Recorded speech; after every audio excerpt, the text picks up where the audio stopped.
Dinner last night with everyone was a lot of fun. It pleasantly surprised me that Lindy did not embarrass me too much. We're currently sitting on my couch drinking our morning coffee. Last night, Logan had extended the invite to Lindy to join the excursion to Morea. She, of course, accepted. Anything that means she can spend more time with him. I know she is doing it all in jest, and Logan seems to enjoy seeing how far she will push the boundaries and if it makes me uncomfortable or upset. I told him to stop since I was leaving for Tahiti in a few days. She gets done saying, "Wait, you told him you were coming here? Why did you do that?" I ask in panic. "I said nothing about you. There is no reason for him to think I was visiting you down here of all places. He knows I travel for work." She defends. "I don't like it. I don't like how much he is bothering you.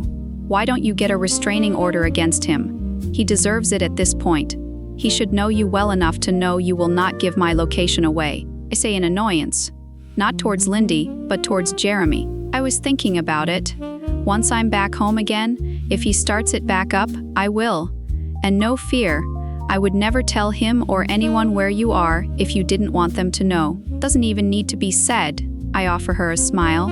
Also, I think Raja has your back too. Jeremy mentioned he went by, and Raja told him to leave and stop harassing his employees before he calls the cops, and that as a lawyer, he should know better. She says with laughter in her voice. "Roger, I need to call him. I miss him and his grumpy ways." I sigh in content. We sit in silence for a few moments, and I can feel her gaze on me before I look over to meet her eyes. "What? I am here now. In person. Talk to me. I saw you on the phone with Logan and how you two interacted, and now seeing firsthand last night, you both couldn't keep your eyes off each other. He was watching you when you weren't looking, and you were watching him when you thought no one was looking. I could have picked up my steak knife and cut the tension between you two. What's going on in your head, babe?" You know, I asked myself that same question. Why am I torturing myself? Then you sent the text of Jeremy not leaving you alone, and I remembered. I have shit to work through. I say sadly, "You can't let him help you work through it?" "I imagine it has something to do with trust since I know you," she asks in a serious voice. "Yes, it's about trust," I say, frustrated. "He's my boss. I have to trust him with my career and personally. That's a lot of trust to give. You have always been too up in your head. That is why you have me, to remind you to let loose and live a little. Whether or not you realize it, every day you work for him, you put your career in his hands. What if he wants you enough to fire you so that you can't use that as an excuse anymore? Right now, even if you didn't know, you are trusting him. Live a little, babe. Have fun with that man and just see what happens. I mean, if you have to come home to New York again after, that's all good with me." She jokes, and I can't help but laugh. "What, are you not enjoying Tahiti and your free place to stay while here?" I jest. "Of course I am, let loose. I really feel you have to. You claimed he was the best you have ever had. You need to see if it was a one-night thing or if it can happen again." She says just as there is a knock on the door. I nod my head at her, so she knows I hear what she's saying. We both then get up and head over, knowing Logan is waiting for us on the other side. Opening the door, I see he is dressed casually. "Good morning, ladies. Are you ready to go?" "Good morning, Logan," Lindy says, leaning against the door frame. "Let us get our shoes and we can go." "Lindy, get your shoes," I say. She rolls her eyes dramatically. "Yes, Mom," she grumbles. Logan laughs and she beams a smile at him. We head out and make our way to Papati so we can take the 30-minute ferry ride over to Morea. We pass the trip there with comfortable conversation. Lindy is one that can carry a conversation and will keep you laughing with her stories. We make it over to the island and decide on our first adventure. We go to the Dolphin Center, which is a refuge that lets us swim with the dolphins. Logan can't seem to keep his eyes off my ass once I changed into the wetsuit and was in the water. I love knowing the effect I have on him. I may have put some extra sway in my walk. After a great time there, we went for lunch, then suited up again for snorkeling in the beautiful reefs that surround the island, and we even got to interact with the stingrays that live in the lagoon. And again, Logan is right beside me for all of it, his hand brushing my sides or landing on my lower back to usher me forward. We want to fit everything that we can into our day here, especially for Lindy's sake, but I guess she'll just have to come back to visit me if we don't. We had planned to take the safari tour, but after noticing the time, we skipped that and went for dinner and watched the Polynesian dancers. All day, Logan has been by my side, finding ways to touch me. I sit in the middle between Lindy and Logan during dinner. Butterflies take up residence in my stomach as he keeps brushing my hand where it sits on the table, or his leg presses against mine. He finds things to say so he can lean close and whisper into my ear. I don't miss the sly looks from Lindy. I left earlier today for the restroom, and I came back to them with their heads together and they stopped talking as soon as I arrived. I know it was about me. With how he's been acting, I 100% believe she told him to pursue me. After dinner and the show, we still have some time, so we go to a beachside bar nearby. Once we are sitting, Lindy immediately talks with the few guys that are seated next to us at the bar. "Take a walk with me?" Logan's hot breath tickles my ear. The butterflies are back and I think my heart just skipped a few beats. I look at Lindy laughing with the guys and figure it wouldn't be a big deal if we talk a short walk. I turn my head slightly to meet his eyes. His face is right there. My eyes drop to his lips before gazing back into his eyes. I nod. Entwining our hands, he leads us toward the beach. I've been back in Tahiti for a week and have only seen Delia once outside of the resort. The weather has been wreaking havoc with the outside amenities, so I have been here every day helping. Yesterday, they classified the storm as a tropical low storm. If the winds continue to pick up, they will upgrade it to a cyclone. We took care of anything on the beach and the grounds that the wind could damage.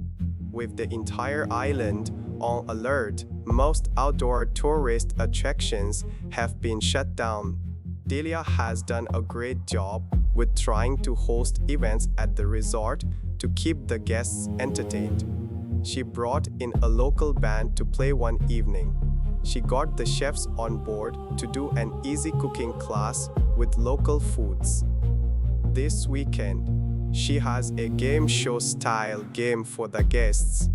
Prizes are gift certificates for the bars, restaurants, spa, and other amenities we usually offer at a cost. The grand prize will be a discount on a future stay.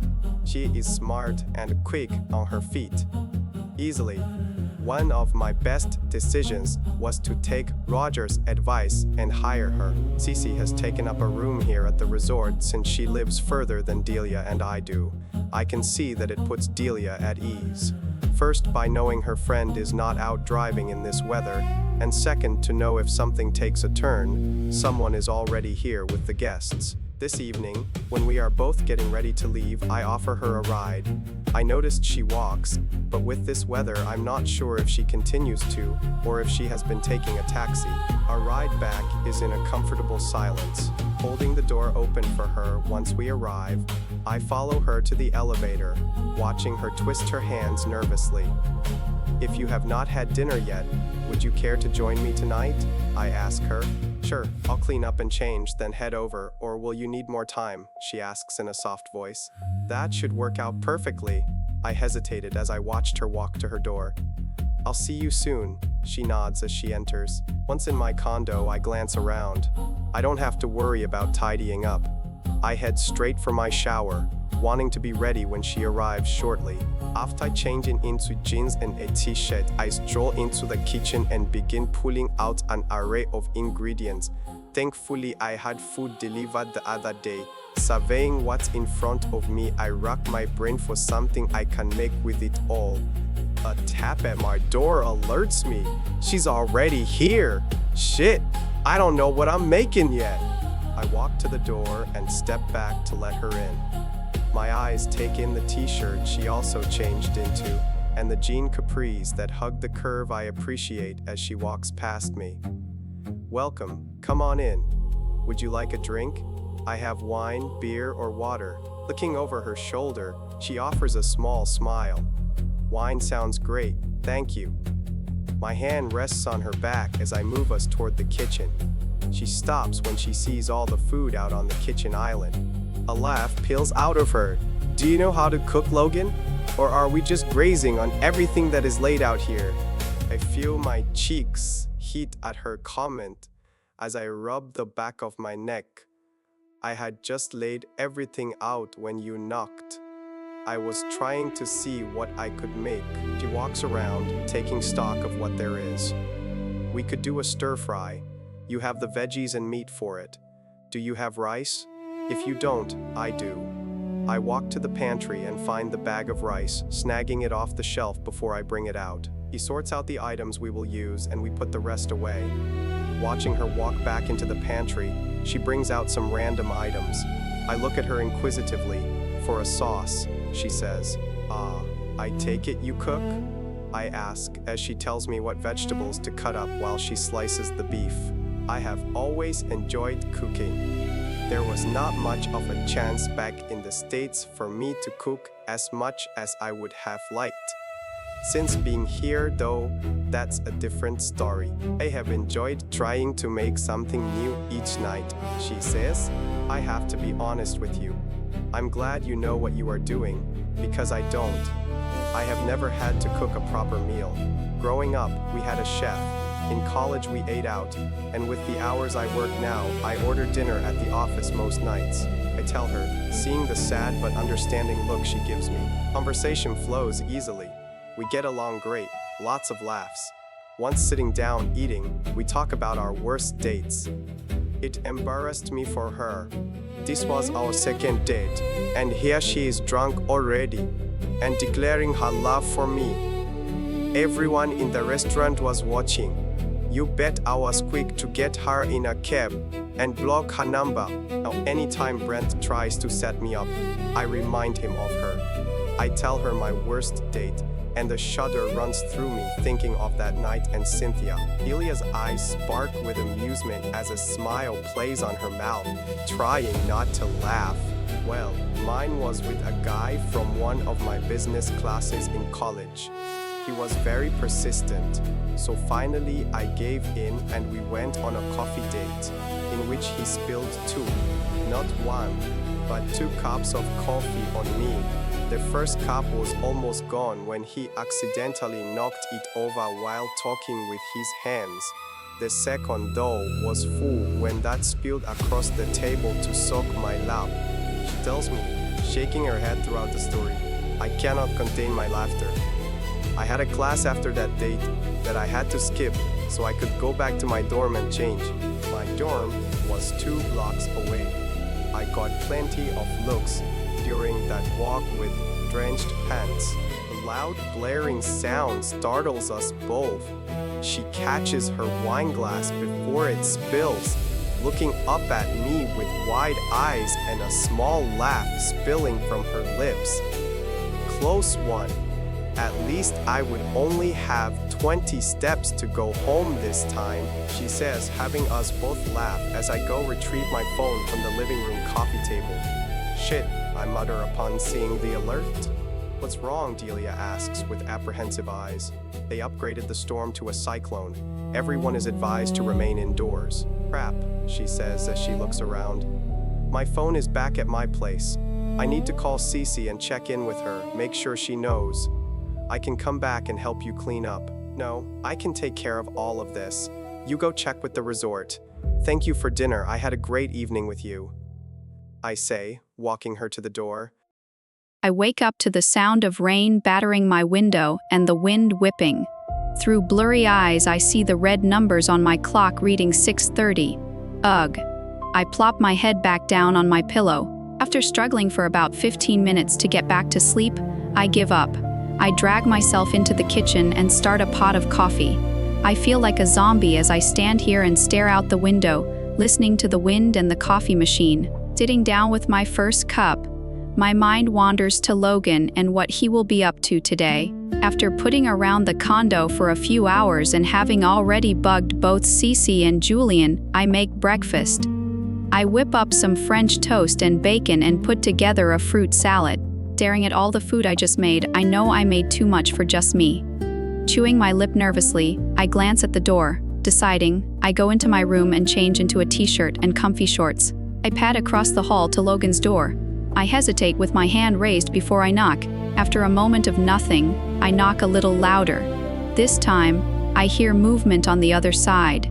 He opens the door also in a t-shirt and sweatpants that make me wipe my mouth for fear of drool. His deep, sleep-filled voice rumbles through me. Good morning. Morning. I made way too much food for breakfast and thought I would see if you would like to join me. I peer up at him through my lashes. He reaches out to pull my bottom lip from between my teeth. I would love to. With that, he steps up into me.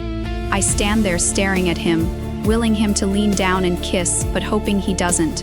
Shall we? A smirk on his face, like he knows exactly what I was just thinking. I step back and lead the way. This looks and smells amazing, Delia. Thank you for inviting me, he says, walking next to me in the kitchen. All I can do is smile as I ask him, what can I get you to drink? I have orange juice, milk, water. Orange juice, thank you. He takes a seat at the island. Am I correct to assume you have already called Cece this morning? I feel the guilt radiate off of me. Perhaps I already have. I feel better knowing she is staying there. Julian stayed as well. I say, placing his glass in front of him and handing him an empty plate. Dig in. As we get our plates and I sit down with another cup of coffee, tell me about yourself and your life in LA. I see sadness creep into his eyes. My father recently passed. That was actually why I missed the opening here. I had to fly back to take care of funeral arrangements. I have a mother, stepfather, and a stepbrother, all of whom I cannot stand. My best friend Brent is back in LA. He is also my business partner. I'm sure if you looked into our company you came across him. I actually have not, I say, slightly embarrassed to admit I know little about the company I work for. Really? All right then. The most notable thing about me is that until now I have been a workaholic, but I am trying to change that. My dad's passing helped me come to terms with how brief life is and that I deserve to be happy in all aspects, he says with a sad smile. I am sorry about your father. I'm sure that was difficult. I say in all sincerity, thank you. It was hard. What about you? Tell me about yourself and your life in New York, he says. Well, I pick up my coffee and take a long drink trying to stall. Full disclosure, I loathe talking about myself. Then how am I supposed to get to know my new friend, he asks. The way he lingered on the word friend let me know that is not what he wanted to say there. I'll tell you. I just wanted you to know I won't like it though. My parents were killed in a car crash. We were coming home from my 9th birthday dinner. I was so excited because I got to dress up and choose the restaurant we went to. On our way home, a drunk driver hit us. My father died instantly and my mother passed on the way to the hospital. I was hospitalized for a week because of the injuries I sustained before being placed in a group home, which is where I stayed until I was 18. Then I went to college, met my best friend Lindy, I graduated, got a job, and worked my way up to being Roger's assistant manager, and now I am here. That summarizes my life. I can see in his eyes he is searching for something to say. There is no need to say anything. I offer him a smile, so he knows I mean it. It was a long time ago. Turning to a happier topic, I tell him more about Lindy and how crazy she is, while he tells me more about Brent and the trouble he used to get them into. We joke that Lindy and Brent should never meet. Our conversation remains light as we talk about everything from music to hobbies. Crud, I mutter when I see Lindy's face light up on my phone for a FaceTime request. What's wrong? Logan asks, leaning toward me to see my phone. Oh, is that the best friend? Yep, I say, popping the P. He looks at me curiously. I see. Are you embarrassed by me? Laughter echoes throughout the room. You know her? Yes, I know you will lose all respect for me within the first 5 minutes of talking with her. He smiles and snatches my phone from me while answering. I sit back against the side of the couch just out of view when I hear Lindy bitch. Logan tilts the phone until he is in view. Hello, Lindy. Well, hello. Her voice is flirty. I don't know what wrong number I called, but I will be saving it and calling you again handsome. Her eyes roam Logan's face. What a hussy. I have no issue with that. I enjoy talking with beautiful women. My foot connects with his thigh at that comment. He looks over at me with a sly smile and mischievous eyes.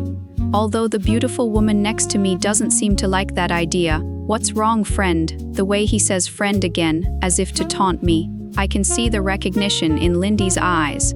Ah, hello, Logan. She has done you no justice, nor does your picture on your website. Oh, so you looked into me. More than you, friend, can say. I lean up next to Logan and get close enough to be in view. Hey. Her face lights up seeing me. Hey, babe. Aw. Look how cute you two look as a couple. We're not. I say and sit back down. Hey, Logan, so on your site there's a picture of a really cute guy named Brent. What's his story? Logan and I both laugh, thinking of our conversation about those two. Now, Lindy, this is nothing against you, but Brent couldn't handle you. Ah, so he likes his women silent and willing, huh? The rest of the call continues in this same fashion as I allow them to talk. So, babe, I called for a reason. I slide back into view. What's up? I ask in concern. I have a shoot down your way in a few weeks, and thought I would stop by Tahiti for a few days to see you. Ah, yes. Once you have the details, let me know so I can plan for you. Gah, I'm so excited. I still have the smile on my face from hearing Lindy's news. Logan is still here. He stayed after the phone call with Lindy. We put on a movie and are enjoying a calm day indoors while listening to the storm rage outside. I swear each time his hand has caressed mine in the popcorn bowl, he did it on purpose, and he keeps scooting closer to me on the couch. Glancing at him now, he is sitting where the popcorn bowl with it in his lap. The movie credits come on when he shifts to face me. Are you working next weekend? Yes, it's my weekend on. I tell him as he slowly nods his head. Weekend after? He asks. No, I'll have it off. Why? I eye him suspiciously. He's trying to plan something. I would like to go over to Moorea, and I would love for you to join me for a day trip. What do you say? His eyes beg me to say yes. I exhale. Sure, I would love to. It is one place on my list to go. Could be fun to go with a friend. His smile illuminates the room. Or maybe that was the lightning, but his smile was close. What would you like to do now? Another movie? A game? No, never mind, I don't have any games, I have cards. His eyes spark with interest. Playing cards? Maybe some poker? His voice slicks across my skin, his insinuation clear. It doesn't help that I remember the quiet, fiery warmth he carries beneath those clothes. My eyes narrow at him. I mean, if you really want to play poker, fine, but just regular, all-clothes remain on poker, I sternly say. Well then, how about another movie? Something funny. Have you seen Couples Retreat? He asks. I have not. Deciding, he scrolls through and searches for the movie. I get up to get us more snacks and drinks, standing at the sink while the kettle fills up with water. I feel Logan move up behind me. Deja vu, he murmurs as he nuzzles my neck. Logan, I moan. What are you doing? I'm sorry, really I am, but having you over for dinner last and then being with you all day today, I couldn't keep my hands to myself any longer. He pushes the hair off to my other shoulder and starts kissing from my ear down my neck and back up again. I hardly have the frame of mind to shut the water off in the now overflowing kettle. As much as I am enjoying this, you promised. I barely get the words out. I know. His tone tells me he's not really sorry. After a nip to my earlobe, he backs away. I watch over my shoulder as he walks back to the couch and sits. Why am I doing this to myself? I have a hotter than Hades male here in my home and he wants me. I transfer the kettle to the stove when I hear my phone ping from the living room. Logan calls out. Lindy says dipshit won't leave me alone. I feel the blood drain from my face. That is why I'm torturing myself. Complicated. Calling back to him. Guys just don't know when to leave a girl alone. Thankfully, he says no more on it. I grab my finished tea and his drink and walk back to the living room, then return for the snacks. This time, he purposely sits right next to me while he starts the movie. We were stuck inside for another day, and it played out the same way. He came over early and helped me make breakfast. We talked and watched movies and played some card games. I, of course, checked in with Cece and Julian, and everything appears to be fine there since we already took care of everything outside. There is not much they have to be concerned about. I could go back to work on Monday since they downgraded the storm, and it has almost dissipated. It was a sigh of relief when I saw minor damage. Other than the landscaping, new flowers will need to be planted and a few trees removed. But other than that, it looks good. Now to find out how the guests are doing. I walk through the front doors rather than the employee entrance since I did a walk around first. The first thing I see is a frazzled-looking Julian, who visibly relaxes when he sees me. "Uh-oh, what's going on?" I ask. He looks around to make sure no one is around, before whispering loudly, "Everyone is going crazy, I am going crazy." His eyes are wide and wild. I can't help the laugh that bursts from me. "I can see that. You said yesterday that everything was going well. What happened?" I lied. "Forgive me, but I lied. Cece said there was no point in having you worry when you couldn't be here, so I lied." Aw, that's thoughtful of her. But what's going on? Is it just going crazy from being stuck indoors, or are there actual issues? As crazy demands, that's all. They don't understand why there's a wait for the spa or the bars and restaurants, why we had to limit the number of people in the pools at a time. We're almost at full capacity, so this is the worst time to have everyone stuck inside. I let him rant as he follows me to my office where I put my belongings away. Honestly, I think it's just the fact that I knew I couldn't leave that got to me the most. Being stuck here. I need the break of going home each night, apparently. Enough about here, though. How were your 2 days stuck at home? My steps falter as I turn to face him. He doesn't know about Logan and I, does he? Did he hear me and Cece talk, or were we too obvious in our stolen glances last week while Logan was here? First, you and Cece did great. If the only issues were issues that were out of our control, I couldn't ask for a better outcome. And it was fine. A normal weekend at home watching movies with a storm battering my windows. I hear a snicker before Cece walked through my office door. "Thank you, Julian," I say, letting him know he can leave since I know Cece well enough now to know what is coming. He shoulder bumps Cece on his way out. She sticks her head out of the door to watch him leave. "Are you enjoying the view or waiting until he's far enough away to say your comment?" Her enormous smile says it all. "Was the storm the only thing doing some battering over the weekend?" she asks in a suggestive tone. "You are so crude." "Yes, the storm was the only thing. Get me up to speed, then you and Julian head home," I tell her. By midweek, you would have never known we just had a cyclone go through. The sun was back to shining, and the weather was perfect. We spent that following week cleaning up the grounds and placing the outdoor lounges and umbrellas back out. Cindy sent over her travel dates for the following weekend. The same weekend, Logan asked me to go to Moorea with him. AHHH. We are both screaming as we run toward each other. Lindy drops her bag as we collide in a hug. I know it's only been about 2 months, but this has been the longest that we've not physically seen each other since we met. Hugging her now, I realize I've missed her like one would miss a limb. I am so happy that you are here, even if just for a few days. "Me too, babe, me too." Her voice chokes up. I step back and grab the bag she dropped. "Shall we?" "Do you have any other bags?" I ask, looking at the large one I'm holding and the one on her back. "Nope, this is all. I'll just have to do laundry before I leave your place," she says. I lead her out to the car I borrowed from the resort.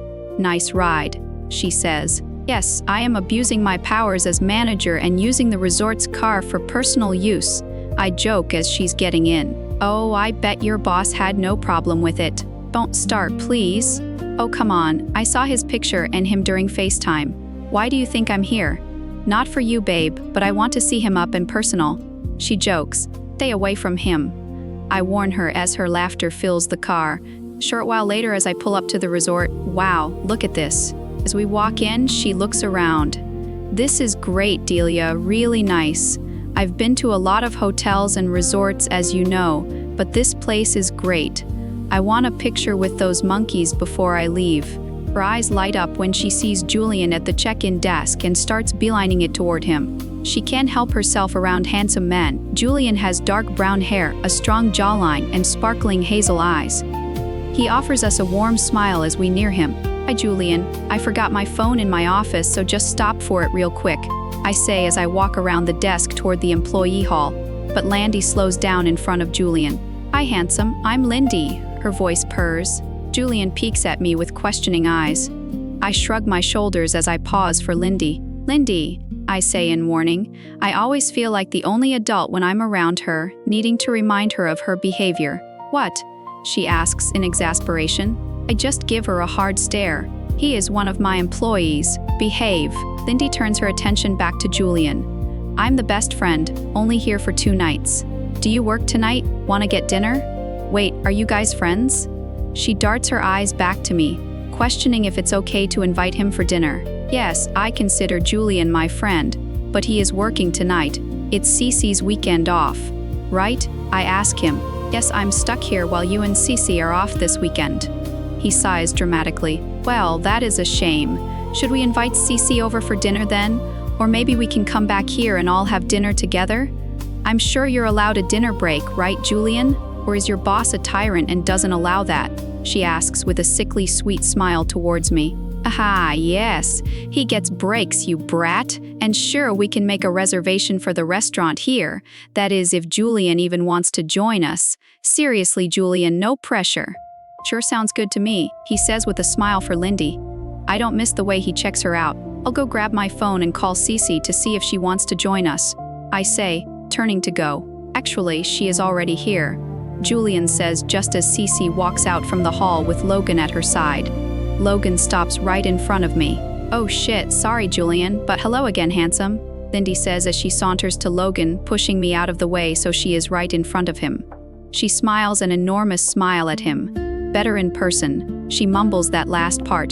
Cece has a wide smile on her face as she watches the interaction. So, this is the mainland best friend, I take it? Cece asks me. Yes, this is Lindy. Lindy, this is Cece and Logan, you know. I offer introductions. We were just talking about making dinner reservations tonight. Would you both like to join us? Lindy asks without taking her eyes off Logan. Logan peers over at me. I can see the question in his eyes.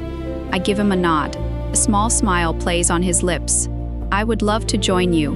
What time? He asks, looking back at me. I look over at Julian. Julian, what time will work for your dinner break? I ask. 7 work for you guys? He looks around the group and everyone nods. Well, then I will go grab my phone and make the reservation. We will see you all later. Lindy, I jerk my head toward the hall for her to follow. She does, and so does Cece. They chat on the way to my office. I'm lost in my own head thinking if it's a good idea to have dinner with Logan out in public. The last few days at my place felt more intimate now in the light of being around others. By the time we are leaving the resort, Cece and Lindy are best friends, and Cece will spend the rest of the day with us. We go out for lunch and then head back to my place so Lindy can see it and put her bags away. We hang out for the rest of the day there, and I enjoy seeing Cece and Lindy get along. It settles something inside of me. I haven't had many people in my life that truly mattered, but these 2 women have pushed their way in, not giving me any choice but to accept them, something that I am glad they did. Dinner last night with everyone was a lot of fun. It pleasantly surprised me that Lindy did not embarrass me too much. We're currently sitting on my couch drinking our morning coffee. Last night, Logan had extended the invite to Lindy to join the excursion to Morea. She, of course, accepted. Anything that means she can spend more time with him. I know she is doing it all in jest, and Logan seems to enjoy seeing how far she will push the boundaries and if it makes me uncomfortable or upset. I told him to stop since I was leaving for Tahiti in a few days. She gets done saying, Wait, you told him you were coming here? Why did you do that? I ask in panic. I said nothing about you. There is no reason for him to think I was visiting you down here of all places. He knows I travel for work. She defends. I don't like it. I don't like how much he is bothering you. Why don't you get a restraining order against him? He deserves it at this point. He should know you well enough to know you will not give my location away. I say in annoyance. Not towards Lindy, but towards Jeremy. I was thinking about it. Once I'm back home again, if he starts it back up, I will. And no fear, I would never tell him or anyone where you are if you didn't want them to know. Doesn't even need to be said. I offer her a smile. Also, I think Raja has your back too. Jeremy mentioned he went by, and Raja told him to leave and stop harassing his employees before he calls the cops, and that as a lawyer, he should know better. She says with laughter in her voice. Roger, I need to call him. I miss him and his grumpy ways. I sigh in content. We sit in silence for a few moments, and I can feel her gaze on me before I look over to meet her eyes. What? I am here now. In person. Talk to me. I saw you on the phone with Logan and how you two interacted, and now seeing firsthand last night, you both couldn't keep your eyes off each other. He was watching you when you weren't looking, and you were watching him when you thought no one was looking. I could have picked up my steak knife and cut the tension between you two. What's going on in your head, babe? You know, I asked myself that same question. Why am I torturing myself? Then you sent the text of Jeremy not leaving you alone, and I remembered. I have shit to work through. I say sadly, you can't let him help you work through it? I imagine it has something to do with trust since I know you, she asks in a serious voice. Yes, it's about trust, I say, frustrated. He's my boss. I have to trust him with my career and personally. That's a lot of trust to give. You have always been too up in your head. That is why you have me, to remind you to let loose and live a little. Whether or not you realize it, every day you work for him, you put your career in his hands. What if he wants you enough to fire you so that you can't use that as an excuse anymore? Right now, even if you didn't know, you are trusting him. Live a little, babe. Have fun with that man and just see what happens. I mean, if you have to come home to New York again after, that's all good with me. She jokes, and I can't help but laugh. What, are you not enjoying Tahiti and your free place to stay while here? I jest. Of course I am, let loose. I really feel you have to. You claimed he was the best you have ever had. You need to see if it was a one-night thing or if it can happen again. She says just as there is a knock on the door. I nod my head at her, so she knows I hear what she's saying. We both then get up and head over, knowing Logan is waiting for us on the other side. Opening the door, I see he is dressed casually. Good morning, ladies. Are you ready to go? Good morning, Logan, Lindy says, leaning against the door frame. Let us get our shoes and we can go. Lindy, get your shoes, I say. She rolls her eyes dramatically. Yes, Mom, she grumbles. Logan laughs and she beams a smile at him. We head out and make our way to Papati so we can take the 30-minute ferry ride over to Moria. We pass the trip there with comfortable conversation. Lindy is one that can carry a conversation and will keep you laughing with her stories. We make it over to the island and decide on our first adventure. We go to the Dolphin Center, which is a refuge that lets us swim with the dolphins. Logan can't seem to keep his eyes off my ass once I changed into the wetsuit and was in the water. I love knowing the effect I have on him. I may have put some extra sway in my walk. After a great time there, we went for lunch, then suited up again for snorkeling in the beautiful reefs that surround the island, and we even got to interact with the stingrays that live in the lagoon. And again, Logan is right beside me for all of it, his hand brushing my sides or landing on my lower back to usher me forward. We want to fit everything that we can into our day here, especially for Lindy's sake, but I guess she'll just have to come back to visit me if we don't. We had planned to take the safari tour, but after noticing the time, we skipped that and went for dinner and watched the Polynesian dancers. All day, Logan has been by my side, finding ways to touch me. I sit in the middle between Lindy and Logan during dinner. Butterflies take up residence in my stomach as he keeps brushing my hand where it sits on the table, or his leg presses against mine. He finds things to say so he can lean close and whisper into my ear. I don't miss the sly looks from Lindy. I left earlier today for the restroom, and I came back to them with their heads together and they stopped talking as soon as I arrived. I know it was about me. With how he's been acting, I 100% believe she told him to pursue me. After dinner and the show, we still have some time, so we go to a beachside bar nearby. Once we are sitting, Lindy immediately talks with the few guys that are seated next to us at the bar. Take a walk with me? Logan's hot breath tickles my ear. The butterflies are back and I think my heart just skipped a few beats. I look at Lindy laughing with the guys and figure it wouldn't be a big deal if we talk a short walk. I turn my head slightly to meet his eyes. His face is right there. My eyes drop to his lips before gazing back into his eyes. I nod. Entwining our hands, he leads us toward the beach.